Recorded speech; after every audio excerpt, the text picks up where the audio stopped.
Good evening everyone welcome to Disha classes मु दीप्ति आपण मानक दिशा क्लासेस स्वागत करुसी। आज आम जेटेट्र 2016 रे जो प्रश्न आसीथिला तार पेडालॉजी पर्सन को सॉल्व करवा। क्लास स्टार्ट करने पूर्व जदि आपण मैंने चैनल रे नुआ अछंती ताहले चैनल को सब्सक्राइब करेंगे और जी भी ओडिया नहीं तांको शेयर करदेवे। ये क्लास समस्त उपयोगी अटे। आउ वीडियो डिस्क्रिप्शन रे व्हाट्सएप रो ग्रुप रो लिंक दिया जिवो आपण माने सेठी जॉइन कर नेबे। मु यार जहा नोट्स रहइबो ताको मु शेयर कर देबी। एबे हमें देरी न करी यार क्लास स्टार्ट करबा। हमर नंबर 1 रे थिला माने नंबर 121 हमें ताको एबे देखिबा।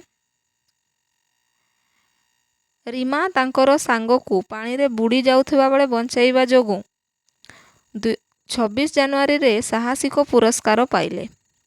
तांकर प्रिंसिपल तांकू सकाळ सभा रे निज अनुभूति वर्णना करबा को कहिले। एहा द्वारा तांकर कोन वृद्धि पाइबो। रीमा जने झियो तार सांग पानी रे बुड़ी जाउथला ताकू से बंचाइथला। तेणु कोन हला जनवरी 26 रे जो आमर पुरस्कार पाइला तो तार प्रिंसिपल कहले ताकू किछि कहिबा पाई कहले वर्णना करिबा पाई कहले तार अनुभूति। तो एहा द्वारा कोन हबो। ऑप्शन ए श्रवण कौशल वृद्धि हबो। ऑप्शन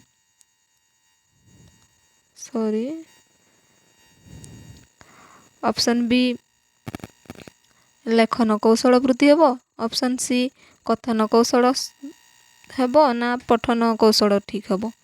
कौन हेबो तार सठिक उत्तर हेबो कथन कौशल। से जेतेबेले वर्णना करिवो तार कथन कौशल ठीक हेबो ना तार वृद्धि पाइबो कथन कौशल। तेणु ऑप्शन 3 हेजिबो हमर सठिक उत्तर। नेक्स्ट हमर क्वेश्चन नंबर 122 केउ धरणर कविता प्राथमिक स्तरर शिक्षार्थी को अधिक आनंद देई थाए। नीतिमूलक कविता, महाकाव्य, प्रतिफलनात्मक कविता, मित्राक्षरर व्यवहार थिले। कौन हेबो यार सठिक उत्तर होई जिवो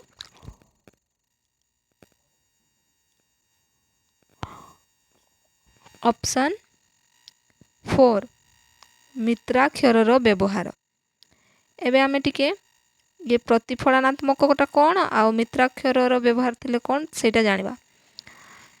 हमर प्रतिफलनात्मक कविता कहिले एथिरे भावना चिंता अनुभव ए सबु बुझिबार चिंता दरकार। एहा कौन हुए एथिरे बड़ो क्लास पई एहा उपयोगी अटे। कारण सेठी से तार भावना शेयर करिवो चिंता शेयर करिवो से केमिति बुझुची सेटा सेठी से वर्णना करिवो। जेमिति उदाहरण रहला प्रकृति उपरे भावनामूलक कविता लिखिवो। एहा को रिफ्लेक्टिव पोएम मध्ये कुआ जाय। आ मित्राक्षरर व्यवहार कोन मित्राक्षरर व्यवहार कहले राइमिंग पोएम। एथिरे शब्दर शेष मेल खाए। शेष मेल खाइले कौन हुए कवितार लय ताल शुणिबा को मजा लागे। छोट पिला माने सहजरे मने रखंती अधिक आनंददायक और आकर्षणीय हुए। तेणु यार सठिक उत्तर होई जिवो ऑप्शन 4 मित्राक्षरर व्यवहार। नेक्स्ट आमे देखिबा क्वेश्चन नंबर 123 कौन देछि। प्राथमिक स्तरर शिक्षार्थी लेखन कौशल वृद्धि करिबा पई शिक्षक केउ प्रकारर विषय वस्तु उपरे सेमानंकु लेखिबा पई उत्साहित कराइबा दरकार। ऑप्शन ए जातीय विषय। ऑप्शन बी सामाजिक समस्यामूलक। ऑप्शन 3 धार्मिक विश्वासमूलक। ऑप्शन 4 व्यक्तिगत अनुभूति आधारित।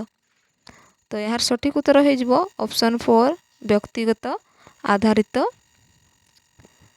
कारण प्रगतिशील शिक्षा अनुसारे शिक्षार्थी निजर अनुभूति और कार्यकलाप और अभिज्ञता ମାଧ୍ୟମରେ ଭଲ ଭାବରେ ଶିଖିଥାଏ। ତେଣୁ ଶିକ୍ଷକଙ୍କ କାମ ହେଉଛି ଶିକ୍ଷାର୍ଥୀଙ୍କ ପୂର୍ବ ଅନୁଭବ ସହ ନୂତନ ଜ୍ଞାନକୁ ସଂଯୋଗ କରି ପଢ଼ାଇବା। ତେଣୁ ଶିକ୍ଷଣ ପ୍ରକ୍ରିୟାରେ ବ୍ୟକ୍ତିଗତ ଅନୁଭୂତି ଆଧାରିତ ହେବା ଦରକାର। ନେକ୍ସଟ ଆମର ରହିଛି କ୍ୱେଶ୍ଚିନ୍ ନମ୍ବର 124। ଅଣ ଅନୁଷ୍ଠାନିକ ଭାବେ ଭାଷା ଶିକ୍ଷାରେ ବ୍ୟବହୃତ ହୋଇଥାଏ। କେଉଁଟା? ଅପସନ୍ ଏ ଭାଷା ପ୍ରୟୋଗଶାଳା, ଅପସନ୍ 2 ଶିକ୍ଷକ, ଅପସନ୍ 3 ତାଲିମ ପ୍ରାପ୍ତ ଶିକ୍ଷକ, ଅପସନ୍ 4 ଗୃହ ପରିବେଶ। ଅଣ ଅନୁଷ୍ଠାନିକ ଭାବରେ ଭାଷା ପ୍ରୟୋଗଶାଳାଟା କ'ଣ? ଅନୁଷ୍ଠାନିକ। ଶିକ୍ଷକ ମଧ୍ୟ ଅନୁଷ୍ଠାନରେ ପଢ଼ାଇଥାନ୍ତି, ତାଲିମ ପ୍ରାପ୍ତ ଶିକ୍ଷକ ମଧ୍ୟ ଅନୁଷ୍ଠାନରେ ପଢ଼ାଇଥାନ୍ତି। କିନ୍ତୁ ଆମର ଗୃହ ପରିବେଶ ଯେଉଁ ରହିଲା ଏଇଟା ଅନୁଷ୍ଠାନିକ କି? ନା, ଏଇଟା ଗୋଟେ ଅଣ ଅନୁଷ୍ଠାନିକ ଭାବରେ ଶିକ୍ଷା ଗ୍ରହଣ କରିଥାଏ। ତେଣୁ ଅପସନ୍ 4 ହୋଇଯିବ ଆମର ସଠିକ ଉତ୍ତର। ନେକ୍ସଟ ଆମେ ଦେଖିବା କ୍ୱେଶ୍ଚିନ୍ ନମ୍ବର 125। ଭାଷା ପାଠ୍ୟପୁସ୍ତକରେ ଲୋକଗଳ୍ପ ରଖାଯାଇଥିଲେ ଏହା କ'ଣ ରକ୍ଷା କରି ପାରିନଥାଏ? ନେଗେଟିଭ ପଚାରିଛି। ଅପସନ୍ 1 ଶିକ୍ଷାର୍ଥୀର ପଠନର ଆଗ୍ରହ, ଶିକ୍ଷାର୍ଥୀଙ୍କୁ ଭଲ ଭାଷା ଅଭ୍ୟାସର ଦୁର୍ବଳତାରୁ, ଆଞ୍ଚଳିକ ବିବିଧତା ଉପରେ ଶିକ୍ଷାର୍ଥୀଙ୍କ ଆଗ୍ରହ, ବିଭିନ୍ନ ସାହିତ୍ୟିକ ବିଭାଗ ପ୍ରତି ଶିକ୍ଷାର୍ଥୀଙ୍କ ଆଗ୍ରହ। କେଉଁଟି ରକ୍ଷା କରିପାରିନଥାଏ? ଶିକ୍ଷାର୍ଥୀଙ୍କର ପାଠନରେ ଆଗ୍ରହ। Option A. କାହିଁକି?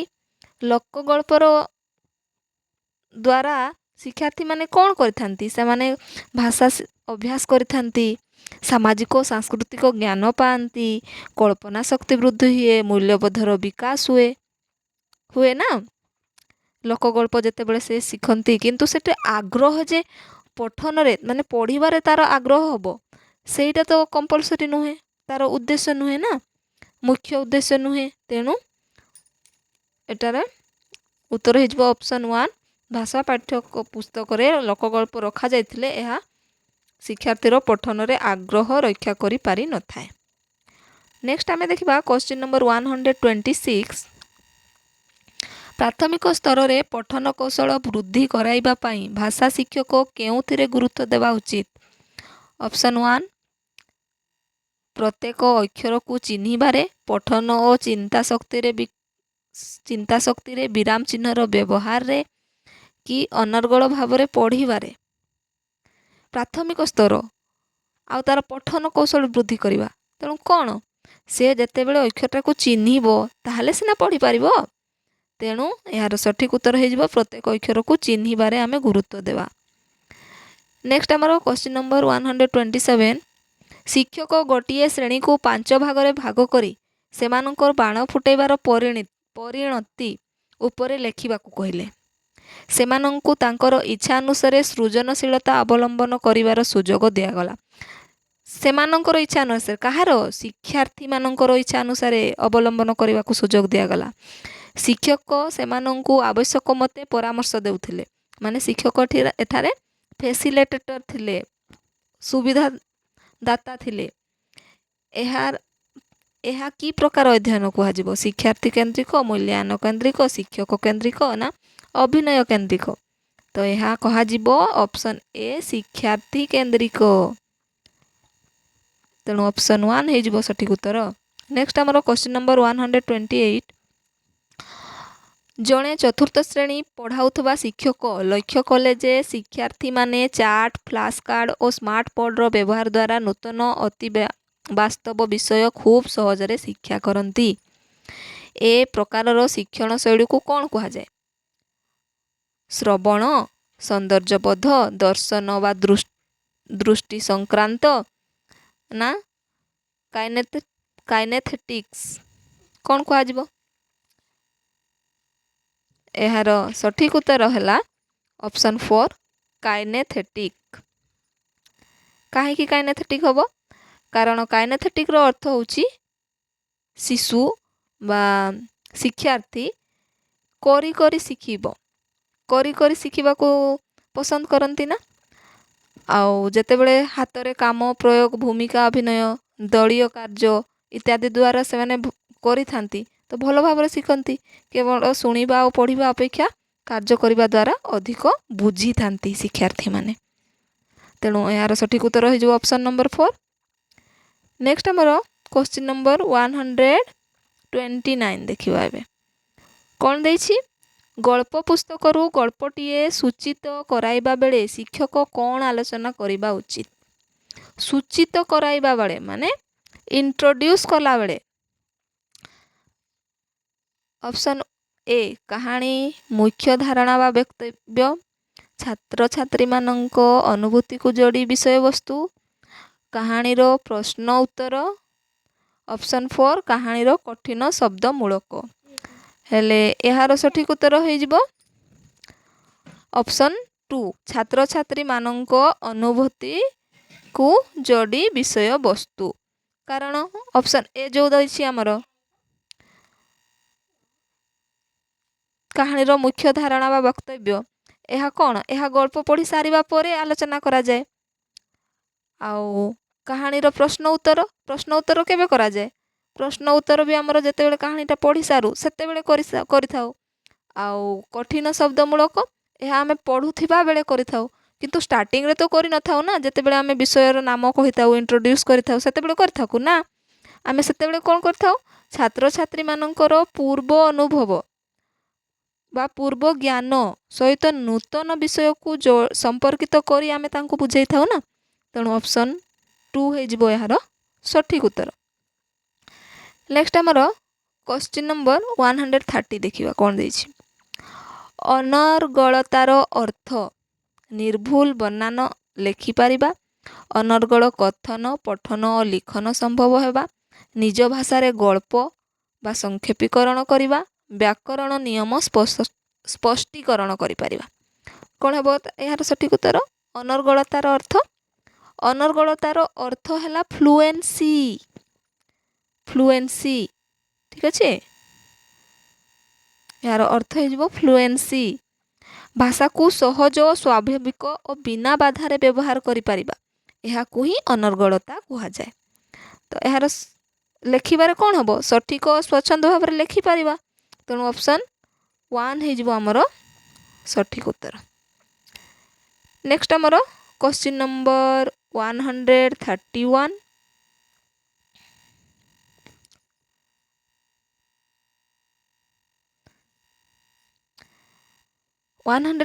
ଦେଇଛି ବାଲ୍ୟାବସ୍ଥାରେ ଭାଷା ଶିକ୍ଷା କରାଯାଏ। ବାଲ୍ୟାବସ୍ଥାରେ ଶିଶୁ ଭାଷା ଶିଖିଥାଏ। ଯେତେବେଳେ ଭାଷା ଅପସନ୍ ଏ କ'ଣ ହେଇଯିବ? ଭାଷା ବ୍ୟବହାର ନିମନ୍ତେ ଅଧିକ ସୁଯୋଗ ମିଳିଥାଏ, ପଠନ ଲିଖନ କରାଯାଏ, ଭାଷା ନିୟମ ଜାଣି ହୁଏ, ପାଠ କରିବା ଶିକ୍ଷା କରାଯାଏ। କ'ଣ କରାଯାଇଥାଏ? ସେତେବେଳେ ତାଙ୍କୁ ଭାଷା ପାଇଁ ବ୍ୟବହାର ନିମନ୍ତେ ଅଧିକ ସୁଯୋଗ ମିଳିଥାଏ। ବାଲ୍ୟାବସ୍ଥାରେ ଭାଷା ଶିକ୍ଷା କରାଯାଏ ନା। କ'ଣ ହୋଇଥାଏ ସେତେବେଳେ? ତାକୁ ଭାଷା ଶିଖିବା ପାଇଁ ଅଧିକ ସୁଯୋଗ ମିଳିଥାଏ। ତେଣୁ ଅପସନ୍ ଏ ହୋଇଯିବ ବା ଅପସନ୍ ନମ୍ବର 1 ହୋଇଯିବ ଏହାର ସଠିକ୍ ଉତ୍ତର। ଯେତେବେଳେ ଛୋଟ ଥାଏ ସେତେବେଳେ ତାକୁ ଆମେ ପଢ଼େଇବା କି ଲେଖେଇବାକୁ ନାଇଁ ନା। ଭାଷାର ନିୟମ ଜାଣିବ କି ପହିଲେ ପାଠ କରିବ? ସେ ତ ଛୋଟ ଅଛି, ଏବେ ଭାଷା ଶିଖିବ। ତେଣୁ ତାକୁ ଭାଷା ଶୁଣିକି କହିବା ପାଇଁ ଆମେ ସୁଯୋଗ ଦେବା। ତେଣୁ ଅପସନ୍ 1 ହେଇଯିବ ଏହାର ସଠିକ୍ ଉତ୍ତର। ନେକ୍ସଟ ଆମର କ୍ୱେଶ୍ଚିନ୍ ନମ୍ବର 132। ଲିଖନରେ ଅସୁବିଧା ଆସେ ଯେତେବେଳେ ଡେସ୍ ଯୋଗୁଁ ସଞ୍ଚାଳନ ଓ ତଥ୍ୟ ଅନୁଶୀଳନ ପ୍ରକ୍ରିୟା ବାଧାପ୍ରାପ୍ତ ହୋଇଥାଏ। Option 1 dyslexia, aphasia, dysgraphia, dyscalculia. Dyslexia ମାନେ କ'ଣ? ତାକୁ ପଢ଼ିବାରେ ଅସୁବିଧା ହେବ। ଆଫାଜିଆ ମାନେ ଭାଷା କହିବା କିମ୍ବା ବୁଝିବାରେ ଅସୁବିଧା ହେବ। ଡିସ୍ଗ୍ରାଫିଆ ମାନେ ଲେଖିବାରେ ଅସୁବିଧା ହେବ। ଡିସ୍କାଲକୁଲିଆ ମାନେ ଗଣିତ ସମ୍ବନ୍ଧୀୟ ବା ସଂଖ୍ୟା ବୁଝିବାରେ ଅସୁବିଧା ହେବ। ହେଲେ ଆମର ସଠିକ୍ ଉତ୍ତରଟା କ'ଣ ହେଇଯିବ? ଡିସ୍ଗ୍ରାଫିଆ। କ୍ୱେଶ୍ଚିନ୍ ନମ୍ବର 3 ହେଇଯିବ ଆମର ଅପସନ୍ ନମ୍ବର 3 ହେଇଯିବ ଆମର ସଠିକ୍ ଉତ୍ତର। ନେକ୍ସଟ ଆମର କ୍ୱେଶ୍ଚିନ୍ ନମ୍ବର 133। ପିଲାମାନଙ୍କୁ ପରସ୍ପର ମଧ୍ୟରେ ବାର୍ତ୍ତାଳାପ କରିବାର ସୁଯୋଗ ଦେଲେ ସେଥିରେ କ'ଣ ଲାଭ ହୋଇଥାଏ? ଅପସନ୍ 1 ଶବ୍ଦ ଶିକ୍ଷା ସମ୍ଭବ ହୋଇଥାଏ। ଅପସନ୍ 2 ବଡ଼ମାନଙ୍କୁ ଅନୁକରଣ କରନ୍ତି। ଅପସନ୍ 3 ବ୍ୟାକରଣ ନିୟମ ଶିକ୍ଷା ସମ୍ଭବ ହୋଇଥାଏ। ଅପସନ୍ 4 ସେମାନେ ନିଜ ନିଜର ଚିନ୍ତାଧାରା ବିନିମୟ କରିଥାନ୍ତି। କ'ଣ ହେଇଥାଏ ଯେତେବେଳେ ସେମାନେ ଗ୍ରୁପରେ ପରସ୍ପର ମଧ୍ୟରେ ବାର୍ତ୍ତାଳାପ ମାନେ କଥାବାର୍ତ୍ତା ହେବାର ସୁଯୋଗ ଦିଆଯାଇଥାଏ, ସେମାନଙ୍କ ନିଜ ନିଜର ଚିନ୍ତାଧାରା ବିନିମୟ କରିଥାନ୍ତି। ନେକ୍ସଟ ଆମର କ୍ୱେଶ୍ଚିନ୍ ନମ୍ବର 134, ଶିକ୍ଷାର୍ଥୀ ନିଜ ଭାଷାରେ କାହାଣୀ କହିବା ଦ୍ୱାରା କ'ଣ ଜାଣି ହୁଏ?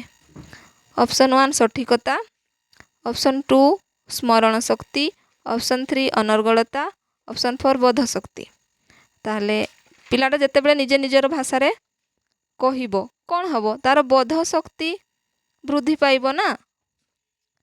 ବୋଧ ଶକ୍ତି ମାନେ କ'ଣ? ଯେତେବେଳେ ଶିଶୁ ନିଜ ଭାଷାରେ କାହାଣୀ କହେ ସେତେବେଳେ ସେ କାହାଣୀଟିକୁ କେତେ ଭଲ ଭାବରେ ବୁଝିଛି ବା ବୋଧ କରିଛି ଜାଣି ହୁଏ।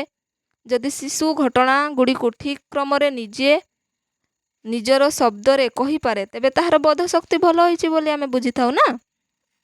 ତେଣୁ ବୋଧ ଶକ୍ତି ହୋଇଯିବ ଏହାର ସଠିକ୍ ଉତ୍ତର।